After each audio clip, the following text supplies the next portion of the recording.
रतिया रटते पियर भइल देहिया।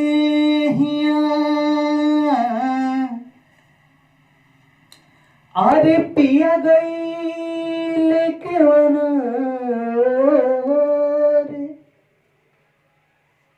अरे सेज पे तनिको नीक न लगे।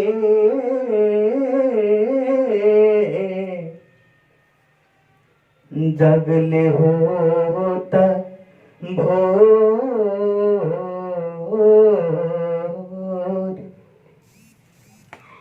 कि हमरा के छोड़ी सैया रटते पियर भइल दे।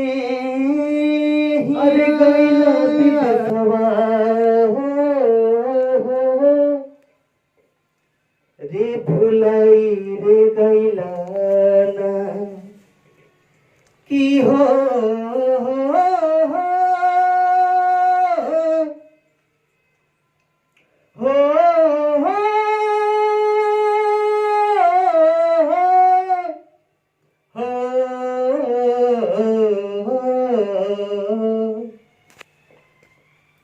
कि हमरा के छोड़ सैया गइला विदेशवा रे भुलाई रे गइला ना रे पराई रे गइला ना कि आहे रमा कौन सवतिया परलो भाई रे गइला ना कि आहे रमा कौन सवतिया परलो भाई रे गइला ना। रहे के ना रहे घरवा पिया कालैला हमके गवानवा। दुख के दुश्मन बन के सही सुख भइल बा सपनवा।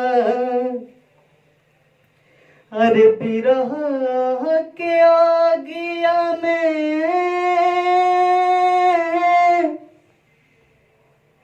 अरे हमके जरवला हो